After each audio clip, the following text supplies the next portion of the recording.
Si je vous dis carrière au féminin, à quoi pensez-vous?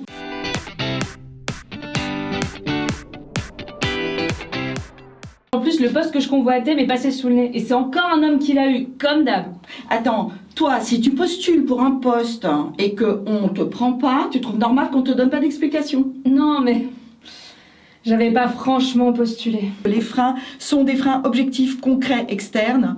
Se rendre compte qu'elles ont complètement intériorisé des peurs et des freins et qu'elles l'amènent avec elles de manière beaucoup plus subjective que ce qu'elles pensent. Et que donc ces freins, ils sont aussi en intériorité et chacune portera des freins différents mais qui se regroupent. Et vous pouvez quand même dire qu'il s'agit d'une réussite personnelle. Non, je préfère parler de travail d'équipe. Moi qui passe plus de temps au travail que chez moi, qui vois très peu mon fils, qu'est-ce que vous pensez de moi? Rien. Chacun ses choix, à partir du moment où vous ne les subissez pas. C'est intéressant de sortir un peu des généralités pour pouvoir prendre des exemples précis dans vos expériences autour de vous, pour pouvoir avoir des référentiels concrets. Et il y a un an, je vous avais parlé d'une possibilité de progression, d'une possibilité de vous faire passer manager de l'équipe. Une femme qui, par exemple, doute d'elle, a ce plafond de verre, l'a intériorisé, à un moment de fragilité dans sa vie, dans sa carrière. Comment, en tant que manager, comment en tant que RH, comment même parfois en tant que collègue ou ami, on peut l'encourager, lui réouvrir des portes qu'elle se ferme par crainte, par peur, par éducation.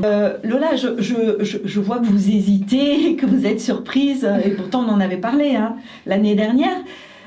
On est dans un cadre confidentiel. Bien sûr, ça c'est le b.a.-ba de ce genre d'entretien.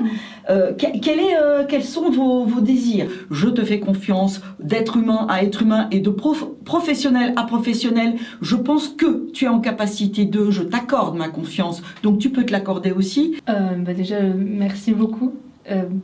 Ça fait du bien d'avoir une perspective autre que la mienne. C'est vrai que je doute pas mal de moi-même, mais...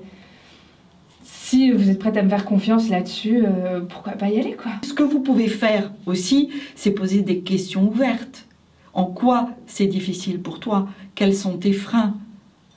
Et pareil, quels seraient tes souhaits? Si tout était possible aujourd'hui, tu te verrais où? Dans 2 ans, 3 ans, 10 ans?